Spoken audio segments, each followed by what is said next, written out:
Well, welcome to the mayhem. Dick and Loy mayhem. Media mayhem. Marketing a mayhem. You might love it, you might hate it. It's my favorite freaking show. Hi, come on in. Walt Bodine, a fixture in Kansas City broadcasting for over 7 decades. So many great stories to tell. And on August 27th, Loy and I joined a bunch of folks who worked alongside Walt and some relatives at the Grand Street Cafe in celebration of his 99th birthday anniversary. So many great stories you're going to hear too. And our first introduction is from the organizer of the event. Andrea Young, she's the hostess of the Walt Bodine birthday luncheon. All right, very cool. Thank you for having me. Thank you for coming, everybody. Good. And our guest of honor, Marty and Rebecca Bodine. All right. Yay. So glad they're here. We would have been celebrating hey, wave at the camera. Rebecca, she's down there. All right, cool. And today is Walt's actual 99th birthday. Isn't that something? Yeah. Wow. When you worked for Walt, you were not allowed to say what year he was born. Oh, that's true. Oh, really? No. Oh, my gosh. That's Kristen and Morris. She was. No, we really didn't. Wow. We would have been in so much trouble if we gave age We away. still wouldn't have known how old he was. So you're not saying he was vain? He riled against getting old. Yeah. Yeah. He was fighting it tooth and nail. Well, I think that's why he would never retire, because he's like, once I retire, I'm gonna like keel over. Yeah. No, Which we all feel a little bit. Well, there's a lot to that story, isn't there, Robert? That's Robert Barrientos. That Robert had more lunches with Walt Bodine probably than any other human being on the face of it. Would you agree Rob with that? Forsyth. Yeah, I think Rob Forsyth. Is that right? Rob Forsyth is a I just wanted somebody to buy. contender. He's a contender. Let's look at Rob. Hey, Rob. You were the official lunch guy, weren't you? Yes. I got to drive Walt to our favorite places, and most of them were Winsteads. How long were you working with Walt? I met him probably in 1976, and we were doing a monthly TV show, public affairs show called Bodine's Beat on Channel 41. Oh, I remember that. And Bob Wormington was the general manager. He Sure. brought Walt over to 41 because they had known each other at WDAF TV Channel 4 for years. So they came over there. Now, was this after the TV 50 Fastcast? Yes, 50 had already gone off the air. And 41 was, you do know that both Channel 50 and Channel 41 were the two independent television stations in town, and they were each general managed by twin brothers, the Wormington brothers. Ah, yes. And so you couldn't tell which one you were talking to, and it didn't matter. But Walt could tell them apart. Oh, wow. But Walt and I figured out lunch real quick, and the only reason that we actually did any work at all was so that we could go to lunch and then you could write it off. And that's what Walt used to say, the best business gets done at lunch. He said, if you ever want to get anything done, take him to lunch. Yeah. Well, he didn't golf, so. Right. Robert, any memorable lunches that you can think of, or places, that bizarre places? We maybe? never would go to the same place for lunch, breakfast, or supper. Is that right? Walt would never go to the same places. It was always, we got to try something different. And he was really attuned to that. Now, he had his favorite luncheon groups, and I think Mary could tell you about that, was, you know, it doesn't happen to her as much today as it used to, was there was certain breakfast and lunch groups that you would always go to discuss current issues in the city, mostly city politics. Oh gosh, I just thought of a great Walt Was Mary story. O'Halloran in any of those? Yeah. Well, there was a Saturday lunch group. Yeah, we still meet. Oh, do we? Yeah. Excuse me for speaking of you in the past. Damn. And Walt, of course, was sort of the center of it. Thinking about that group coming over here today, I thought, there was a federal judge. There were many sort of prominent politicians in the group, some lawyers. Remember Bruce Hodak and many others, and a couple women, myself and Nona Bowling, and then Walt. And with all these people that were so terribly verbal, it was very clear from the very beginning that the center of the group was Walt Bodine. I mean, his commentary mattered. If somebody got out of line, Walt was the one who could just turn somebody off gracefully and kind of let them know, we don't talk about things like that. And beloved, one time he got very angry at the whole group because we weren't entertaining enough. And the next Saturday he apologized with a big tear in his eyes about how he shouldn't have been so judgmental. Judgmental Walt was the one I liked. Wow, the soft side of Walt. Coincidentally, that same federal judge she's speaking is ruling today on the abortion issue with the state of Kansas. He's doing the right. Yeah, because I invited him here. We still meet every Saturday for lunch here, just right over there in the round table. Noon, right? Yeah, noon. And it was something that Walt took me to 17 years ago when we used to be at the Rock Hill Club. Yeah. And by that time, Walt had given up driving, so he was always, that was the whole thing. I just thought of another good Walt story. Yeah. A lot of people didn't know that he was going blind. You know that. I mean, Macular degeneration. There's a little bit of denial going on. Yeah, I know. But he had fixed up this whole routine of people who would give him rides to certain things. And he had that all worked out, and we were very dedicated to it. I know, you were. But we still meet every Saturday. Charles Wheeler, Mary, you sometimes show up once in a while. It's been a while. Max, who was here before. Back in the day. Yeah, Karen Stubbs. I'll show you what kind of, person Walt was in terms of ethics.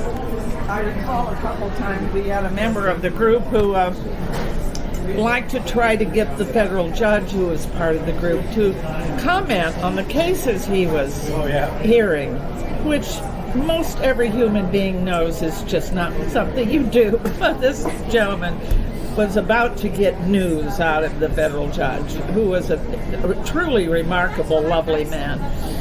And Walt just turned him off with an alacrity that was really fun to watch, protecting the judge from having to do it himself. He was so concerned that our conversation be the right kind, and that nobody who was at the table would have to feel stressed out by anybody else's questions. It was a good example. Walt cared about ethics. He cared about doing it right. Absolutely, yeah. Anything that had to do with his profession, he wanted done right, and he protected other people's interest in that. Anything above telling some restaurateur that his food wasn't bad. He would draw the line there. Yeah. Oh, that's a good burger. Anything more important than that, he had very high ethical standards. Yeah, he liked pie, too. Yeah, he liked pie. We went searching around this town for pie. I mean, we finally ended up in Westport at the pie place. And, oh, I forgot about that. And that's expensive pie. Yeah. But we went there anyway. I used to do remember when Walt at KMBC did the segments? What were those? What do you say to that? What do you say to that? The food ones, I did those with him for a few years. When he would, oh my God. And of course he couldn't see. He couldn't see. Like you had to line it all out. You had to tell him where on the plate it was. You had to tell him what was there. Coordinate the restaurants, and do the scheduling, and then get him there, and he would do it on the fly. Like he wouldn't, no preparation. And all the news shooters over at 9 would help him. They would. They were completely aware of the situation. So- They would snap their fingers or make a noise to tell him where to look. I mean, it's was an amazing. amazing. This whole town loved Walt Bodine. It was amazing. It was an amazing experience, like that, and being the producer of the Walt Bodine show were like the highlights of the happiest times of my career. It was just so fun. Well, do you remember? And fascinating every day.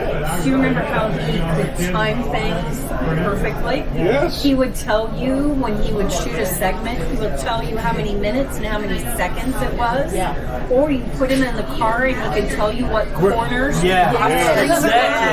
He'd say, now we're at the corner of 39th and whatever. And I'd be like, how do you know that? You can't even see. He goes, I know. And he would. It was amazing. It was amazing. If I needed He had a visceral sense of the city. I mean, he really was a very central, I remember. the city. Listening to James Flynn and Yeah. talk about the city was like listening to two saints talk about heaven. Yeah, I mean it was. Oh, and then remember the building that used to be at 42nd and Broadway. Oh yes, Jane, I do remember. It was a little strange if you weren't from here, but if you loved the city. Nobody loved it like he did. Oh, yeah. In a earthy kind of sensual way. And he and People Jane were a say great pair. They listened to that show when they moved here to learn about like what restaurants. Oh, to really? go Is that to, right? or, you know. He had me do the field producing when I was out of work for a while. Did you for the And for so the I food? would call ahead. We'd go out and scout these restaurants first. Right. And so by the end of the there had to be day, scouting. you have eaten 6 times, you know. And when the restaurants hear Walt's coming, they roll out They like went crazy, and we would. you'd get she there had and me there'd in- be every meal on the menu We would try to be on tell the them, table. we only want, here's the thing Right. you're interested in on your menu, we'd like to see this, and this on the table. And like I remember there was a German restaurant that was out near Eudora somewhere. And we went in there, and this place was famous for its dessert. They had these huge tower displays full of all different kinds of cakes and pies and everything else. Plus, when they would do the German thing, they had every single kind, you know, from borscht to beets and, you know, the whole thing. And I thought I had it under control, and we're only going to put out so many things. And we go in there, and it's middle of the day, and there's nobody in there. All the long tables, as long as this one, were absolutely covered with food, finished food. my goodness. One whole table just full of desserts, and they're like, here, sure, try what you want. I'm like, I don't think we can do this. And Walt would make a masterpiece out of that. Like, he would put the 5-minute segment together, completely ad-lib, pick out what dishes he wanted to work with, and then completely ad-lib it, and it would be like magic. And then what do you say to that? And I'm like, how did he just do that? The German place, we kind of kept them on the straight and narrow and tried to just bring over the things we'd originally asked for. But I can't remember who was shooting for him that day, but they had the vehicle. Chris Katz was going to be. They had the station vehicle absolutely packed because they gave us all of this stuff to go. And Walt So all- and he would never take it. He never wanted to take any home. He'd like, take it. I don't want that in my house. The cameraman wanted to take all of this stuff.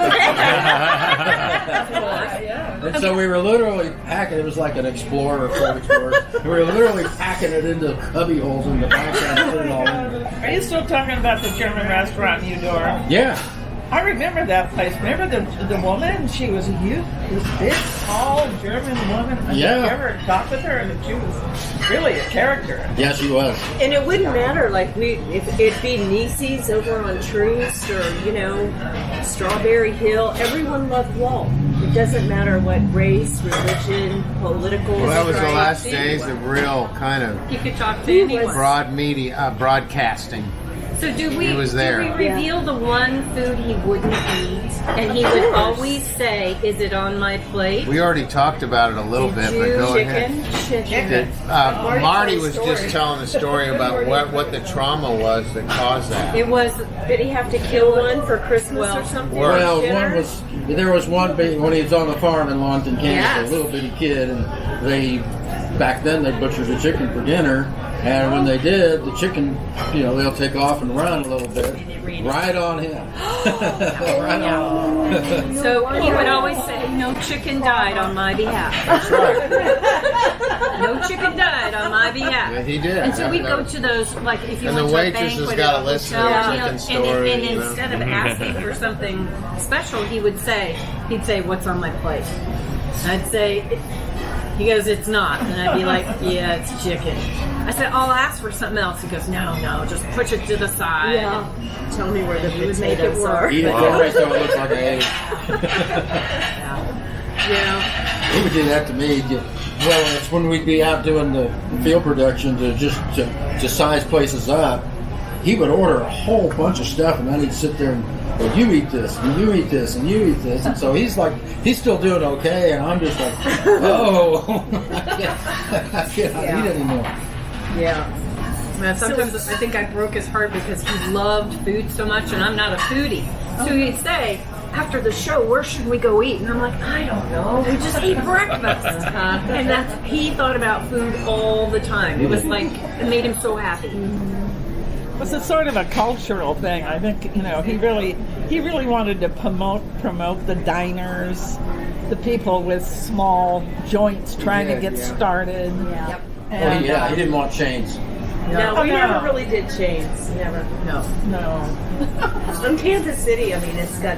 It's Well, I went always to been a lunch good at restaurant. Jasper's once with Walt, and it was amazing. I don't think he ever did get to his food. There were so many people that came up to him.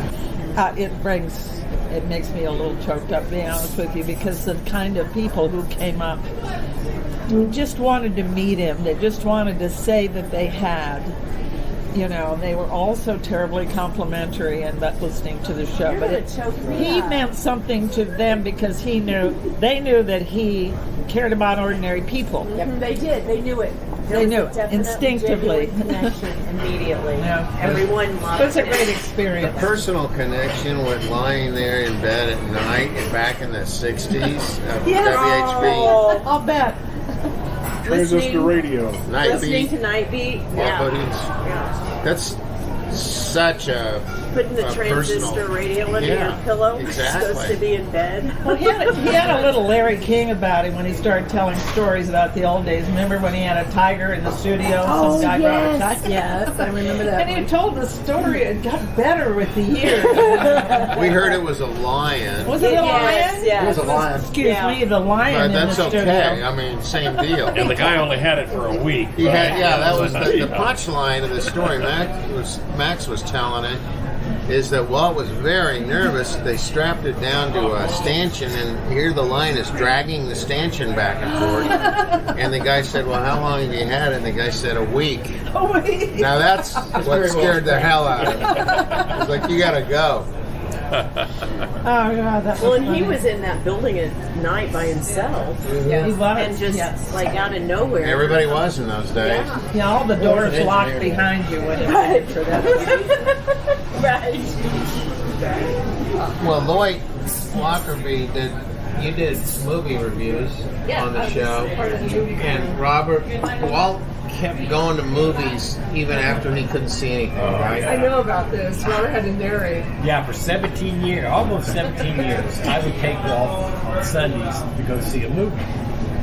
And we went to go see, the movie was Nicole Kidman and her husband. Oh, was it Eyes Wide Shut? Eyes Wide Shut. Oh, so here I we do were. not envy you trying to describe that. And so I had taken a friend. I had taken a friend with me. So I was up here describing to him what was going on, and I says, "Shit, this is the worst time to be blind." Yeah, when I was explaining some of those scenes. Well, it was the longest time before I even realized he was losing his sight. Yeah. I came in a little late in the game. He never really.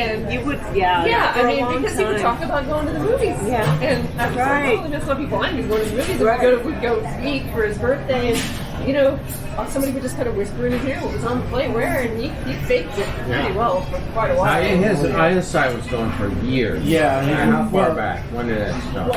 That started probably in his 50s. Well, no, I'm sorry. It started in his 40s. In the late 40s. In the 1960s. In the 70s, yeah. 70s. There. 1978 or so when he stopped driving. Okay. But it was in the 60s, I guess, when I first diagnosed it. I got one Walt story that I'll never forget and there are many, but I was in Panama with him on a junket with my dad and some other guys. Oh, yeah. And when you're going to the Panama Canal back then, I think this was back during the Carter administration, it was way back. Walt couldn't see much at all. No, it was like and he couldn't swim. And I had, and everybody else was older, and they're like, "You take it."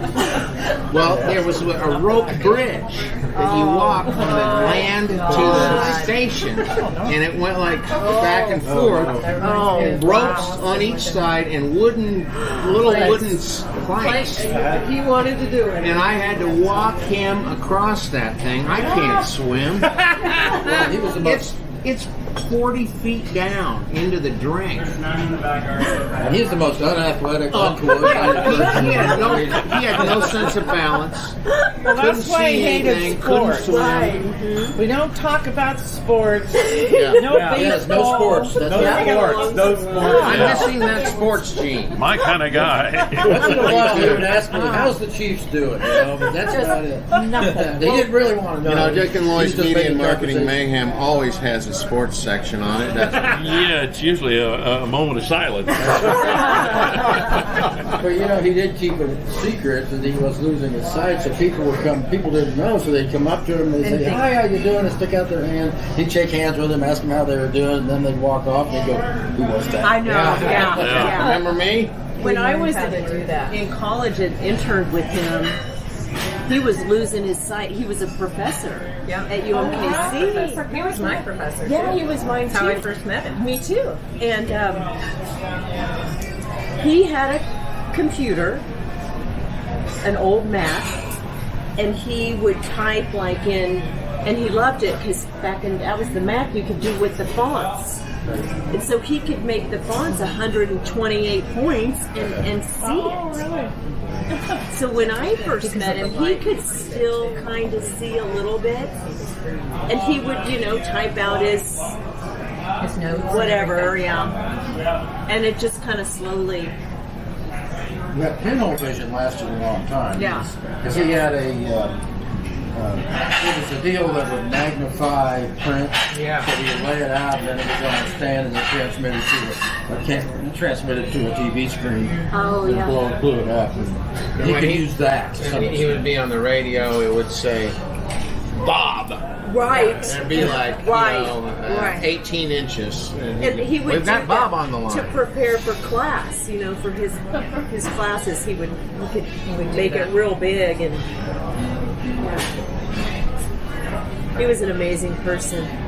He was still driving when I met him. I was right at that I want to point. hear the story of the trip he took to Jeff City. Do you know this story? Which part? The part where he realized afterwards that he would not be driving anymore. This was the last time Walt ever drove. I'm sure you've heard the story. Maybe not. It's kind of sad that he made that decision in Jefferson City. Was it Jeff City? Yeah. It might have been St. Louis. I don't think it was that far. So he was interviewing some political, wasn't it like an election year or something, and they had to go do this story. And right at that point was when he started hiring producers to drive him in his own car. Right. Yeah. And he had that pacer. Pacer? Yeah, it had windows everywhere. And he thought that would help him. And then, unfortunately, the producer borrowed it and wrecked it. And that was the last of Walt's cars.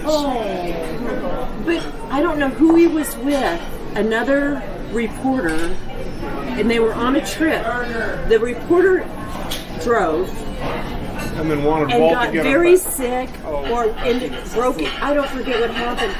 So Walt drove back with someone else telling him like what to do. It's the old joke about I can't see and I can drive but I can't see, and I can see but I can't drive. So Between the two of us, I don't know how. I don't know this story. I always wanted to like hear the person that was with him tell that lived. story. Both lived. Yes, Both the lived. story is they both made it alive, but barely. but he was legally blind almost at that point. Yeah, 2200 vision. yeah, And couldn't. He could make definitely out legally shapes. blind. And as long as he could hear you, he knew who you were. But other than that, And he was so gracious. He would always. The only thing he would ever say is, "It's it's an annoyance. It's an inconvenience." He would never complain. No, he didn't complain. At least to us. He probably complained at home. He didn't brag. I remember taking him to Boston and having a similar scary incident. We took a water taxi from the airport to our hotel, and we were going to the first annual talk show post-convention. And going with this is when talk radio was just starting to take off with all the crazies on. And so we've got to go on this little ramp to get off the water taxi to get to the hotel. I almost lost him. We were almost in the water. I was like nervous wreck. We go to the first day of the talk show host convention, and there are all these young whippersnappers with huge egos. I mean, bigger than real. And Walt says nothing. Right. And they're all looking at him like, oh, he's just some old guy. And there was a publicist who was from England who used to book shows and guests on Walt's program. And after all these young whippersnappers said, I've interviewed this person and I've interviewed this famous person, and Walt says nothing, and I'm like getting mad. I'm like, you're an ass. And pretty soon the publicist says, you all have interviewed no one compared to this man. Oh.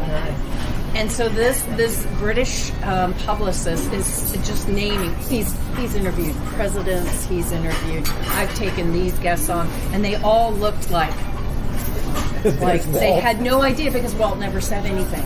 He stayed perfectly quiet and modest and humble. Yeah. And they were all just yapping, and it was probably the most perfect moment. He was He was so humble. He really was. Yeah. He did.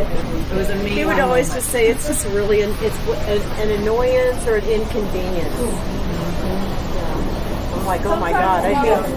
Sometimes Walt had deep thoughts. I remember talking.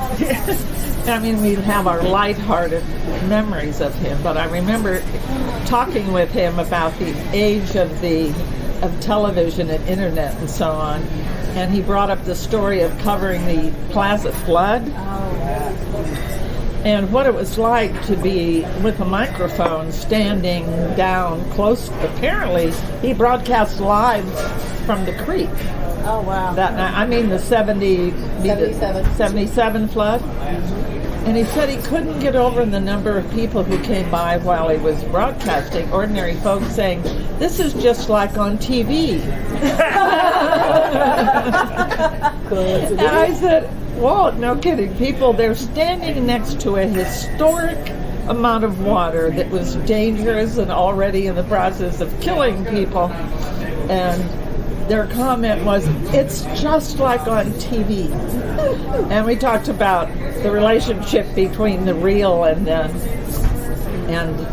media reality and life's real things, and had a wonderful chat about it. He had a big impact on KCUR that people don't really think about. And Robert, were you development director then? Marketing and development. Marketing development. And when Robert, I remember when Robert came over to the station, talk a little bit about what happened, the transition of it. Well, you were there, Kristen, at the time I came in, because it was together. Yeah, it was a little college station. Well, and then it was, became the you know, juggernaut. Was it still in the house when you? No. We just come out of the house. we we weren't just long out of the house. And I was working for NPR at the time, and that's when I was telling you the story about how we changed. I was staying at Ziegler. Laura Ziegler's apartment because she went to D.C. to do an internship there. Well, when I came in, Patty and I had worked together at KMUW in Wichita. That was General Manager Patty Cahill. Yeah. And so Patty needed somebody very strong, and I had spent 3 years in El Paso starting their public radio and television station. And it was mostly all my duty was fundraising. Yeah. So she wanted somebody very strong, and I wanted to get back to the Midwest. Well, the first time I met Walt, Kristen was the producer, and we didn't hit it off because I was very aggressive about fundraising, and a lot of the people at the station wasn't. It was primarily 2 weeks of grind on for 2 weeks, 24 hours a day, and you brought your friends in to help pitch. Right. And I started to turn that around. I said, no, we need to go out and reach out to people in the community and bring them on. And I said, I used this very successfully in El Paso and KMUW in Wichita, that's what we're going to do. Well, I had a lot of pushback. Yeah. And Walt pushed back on it too. But I was able to convince him after a couple of lunches to get his buy-in. That guy opened up so many doors by saying, here's my Rolodex. You call anybody on there to get him here. And we'd always have this tangle with the newsroom, remember? Yes. They thought, well, he's not worth it. This guy literally opened doors to me, to the corporate community. Why was there always a tangle? Well, because why? I just felt like I don't know. Kristen, you would have better insight. So disrespectfully when he did so much for that station. You know, I think part of it was younger news people thinking that, not understanding the path and not understanding how hard he worked. And part of it's when you're that good, you make it look easy. Yeah, right. That's true. You make it look easy. That's so true. And so they were thinking that, well, he makes more money. He's, and I don't know, but there was a little bit of that jealousy, but he always gave back to everybody, even the people who wouldn't. He would never disparage anyone, even after they stabbed him in the back. He would like encourage Walt. them. He would. I'll say there were times I would be like, I'll take him down. And he'd be like, no. And yeah, well, we tangled at first. We did. Robert and I'd be yelling in the hole at each other. And then Walt would say, as soon as you got him on board, and as soon as he understood where your heart was coming from and how much you care, then he was on board. Yeah. And then he was ready to help and do anything possible. I mean, that changed it all. Remember Roland, who was head of Roland. His last name was Roland. He was the head of DST. No, of Southern Industries. Walt called him, bam, $40,000. I mean, this is how much money I could get taking Walt with me to lunch. I could ask the big money that people were afraid to ask and do the things that were necessary to push, audience involvement and fundraising. When I got there, they had 3,200 members. When I left, they were close to 10,000. We used to do 2 weeks of 24-hour fundraising. Painful. Yeah. Painful. It was painful. After that first one I was there. A huge understatement, I said, we're going to stop this, we're going to look at the numbers, and we're going to break it out when we're going to fundraise. So now, the normal schedule they currently have was all started back then, and Walt was supportive of him because I needed him to convince the staff that I wasn't replacing him. I just wanted to bring in more community involvement because that would enlarge our audience and in place our fundraising because so many of those sponsors are still there. Oh yeah, like McDowell, Rice and Smith. Right. I brought him on because Walt had a connection with Pete Rice, I think, and just called him up and said, "You guys Smith. Sorry, Pete Smith. I think his name was Pete or Pete. What was the name Pete of the Smith head? was I don't know who Rice Pete was. Smith. Well, Pete Rice, or the Rice partner of the deal. Oh, okay. The managing partner of the deal. Minsky's was. Oh, I mean Greg. No, you were the. No, I met you through Greg. Greg Johnson. But it was the effort to put all those on. All those people that Walt was able to just open doors immediately. And it was so valuable to increase the direct fundraising of that station and changing the whole atmosphere of fundraising that they still use today. I think they've gotten away from it a little bit, but they're still looking at more community support that needed to happen in public broadcasting. Because if they don't have that personal connection, and I can see that between television, public radio, since I manage two of them, it is so expensive to do a television show versus a radio show that it affects the programming that you use. Because you're buying into a network package that bundles everything. That you're paying all this money off of these bundles, like they did with finally in the 80s. They went to bundling programs for NPR, where you couldn't just buy All Things Considered more. You had to buy the whole package, which became very expensive. And PBS started that trend before that. Well, PBS forgot about a few things. One, cable. In '86, cable hit a saturation after all the lawsuits were done with it. Hit a saturation of about 60%, and after that, cable became the dominant So force. if Walt hadn't been on board, the change wouldn't have happened. The change would not have happened. We would probably have done that.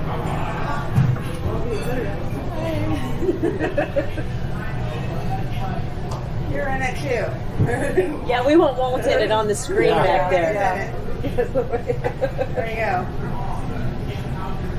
We got 3 of them. But if it wasn't Walt opening up doors to corporate America here, there would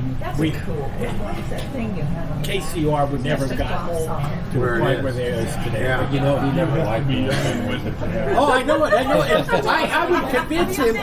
Walt, I have 3. we bring in strong deals like Sean Smith. I wish Sean would have been here because I trained Sean to be that strong post at that fundraising to open it up and to get the conversation going. I taught him how to talk. Yeah, I know. Yeah. Yes, I know all the voices he knows because of you. I said lower. No, lower. Who did he used to do an impression of us? So funny. Bill Shapiro. Yes. Loy Edge, Walt Bodine, Charles Wheeler. I remember when I did that capital campaign, and Walt, we were up here bouncing because Walt was a great person to bounce off ideas with. Yep. He loved it. Yeah, and so Walt, Sean, and I decided let's have a brainstorming meeting with Walt about how we're going to do this capital campaign because we had to raise an additional like $250,000 to get us a new transmitter. I remember that. Remember, I think you may have been there too because we were all brainstorming, and Walt was the one who says, "Well, look, make the transmitter a living person." That's right. Sort of like 2001 Space Odyssey. So Sean became that voice. And we did that thing down in Westport. Yeah. The transmitter. Yeah. What was it called? What do we call it? Transmitter. How? Yeah. And then I'm going to take hers. No, you're not. Yes, I Dick, I've got some audio footage. I've got some audio of the How the Transmitter promo that we did on the fundraiser. Yeah. Where we did the story of How. Yeah. Where he got in like an artistic disagreement with like John Bilyeu, Fred Brodsky or something. It was really crazy stuff. We did some crazy stream of consciousness. Yeah, and and a lot of people don't know that Loy was like my right-hand genius to come up with these creative ideas that we did during that period. And you're the one who said you should be promoting the hell out of it during the silent campaign. And we did all those promotional. We started the art crawl. Oh, we did start The the first art crawls in the country, 90. Friday night art crawls. Wow. And we started in the plaza, and then we went to Westport. Westport. And then we went to what is now called the Crossroads. Yeah, 1993. Charles Porterberry. You talked Charles into doing the same. I still have that T-shirt. Yeah. Crawling with artists at the Crossroads. Kansas City, the city crawling with artists. Yeah. Do you remember Valentine Radford? Yeah. At ABC? Ernie Capobianco was that's Yeah, my he was connection. part of it, too. Yeah. Well, back in the day, I forget the guy's name. Charlie. Might have been the son of the owner. I'm not sure. I can't think of his last name. He got me somehow involved in this thing they did called Creative Cafe. This was like, remember pre-internet? This was like the very beginning. I think we were still on dial-up. But Valentine Radford had this idea. We're going to have like a creative online cafe. And so I would find and book the guests. Yeah, I remember that. And it was once a week. And like, Brainstorming. It was brainstorming Yeah, about what was the internet going to be. Yeah, I remember. and we would interview Wow, these. that's wild. It was wild. Well, a lot of great Walt stories. Yeah, thank you. Again, Andrea Young pulled this thing together for the, what year is this? 99. How many of these? Save the date How many for of these? 100. 100. August 27th, 2020. You know who lives in here with Pat Nichols? Alligators.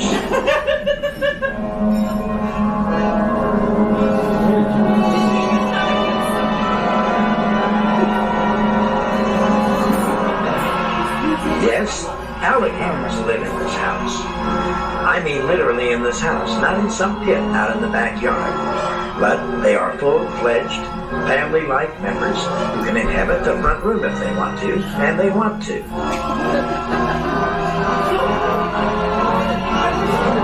Well, not only alligators, but inside this house are, besides Pat Nichols, let's see, parrots, rats, mice, a caiman. What's this? What's your name? Okay. What is it? John Silver. Huh? What is it? Hello, pretty What is parrot. it? Yellow-naped Amazon parrot. Oh, well, of course. I should have known. Hello, bird. Hello, bird. Yeah.